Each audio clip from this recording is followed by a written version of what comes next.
Hello friends, எல்லாரும் எப்படி இருக்கீங்க? இந்த நாளில் உங்களை சந்தித்ததில் எனக்கு ரொம்ப சந்தோஷம். இன்னைக்கு ஒரு குட்டி ஸ்டோரி பார்க்க போகிறோம். ஒரு ஊரில் ஒரு வாலிபன் ஏழ்மையான குடும்பத்தில் பிறந்து அவனும் அவங்க அம்மாவும் வறுமையான வாழ்வை வாழ்ந்து வந்தாங்க. இது ரொம்ப நாளாக ஒரு நபர் கவனித்து கொண்டே வந்தாராம். அப்போ அன்னைக்கு ஒரு நாள் அந்த நபர் வந்து இந்த வாலிபனிடம், தம்பி, உனக்கு தூர தேசத்துல ஒரு வேலை வாங்கி தரேன், நீ போறியா அப்படின்னு கேட்டாராம். உடனே அந்த வாலிபன் சொன்னாராம், ஐயா, நாங்களே ரொம்ப வறுமையில வாழ்ந்து வரோம், அது மட்டும் இல்லாம அவ்வளவு தூரம் போக என்கிட்ட பணம் இல்லை அப்படின்னு சொன்னாரா.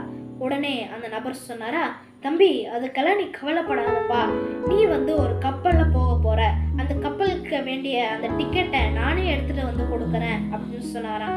அவனும் ரொம்ப சந்தோஷமா, சரிங்கய்யா, நான் போறேன் அப்படின்னு சொன்னாராம். அவன் போகும்போது அந்த நபர் ஒரு டிக்கெட் எடுத்துட்டு வந்து அந்த பையன் கையில கொடுத்தாராம்.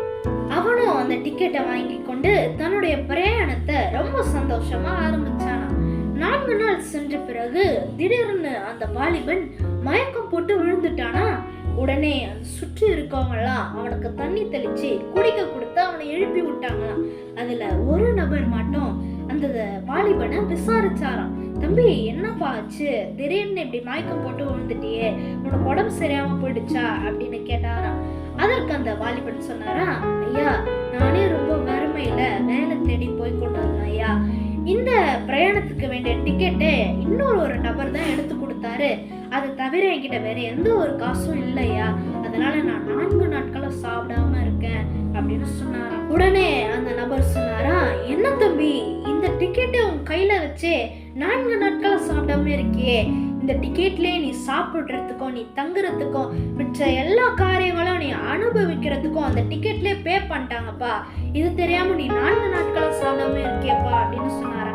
உடனே அந்த வாலிபன் சொன்னாரா, ஐயோ, இது தெரியாம போச்சே, இது தெரியாம நான் 4 நாட்களா பட்டினியா கிடக்குறேனே அப்படின்னு சொல்லி ரொம்ப வருத்தப்பட்டாராம். இப்படிதான் ஃப்ரெண்ட்ஸ், ஏசப்பாவும் நம்ம கைகளில் இந்த விலையேற பெற்ற பரிசுத்த வேதாகமத்தை கொடுத்துருக்காங்க. ஆனால் இதனுடைய மகத்துவங்களை அறியாதவங்க அநேகர் இருக்கிறாங்க. ஆனால் இதனுடைய மகத்துவங்களை அறிஞ்சும் இதில் உள்ள நன்மைகளையும் ஆசீர்வாதங்களையும் பெறாம அநேகர் குருடனை போல இருக்கிறாங்க. சங்கீதத்தில் ஒரு வசனம் சொல்லுது, உமது வேதத்தில் உள்ள அதிசயங்களை நான் பார்க்கும்படிக்கு என் கண்களை திறந்தருள்னு வேதம் சொல்லுது. ஃப்ரெண்ட்ஸ், என்ன ஃப்ரெண்ட்ஸ், இன்னைக்கு நீங்களும் நானும் எப்படி இருக்கோம்? நாமும் கூட இந்த வேதத்தை தினந்தோறும் வாசிச்சு இதில் உள்ள நன்மைகளையும் ஆசீர்வாதங்களையும் பெற்று ஜெயமுள்ள வாழ்க்கையை வாழும் ஃப்ரெண்ட்ஸ்.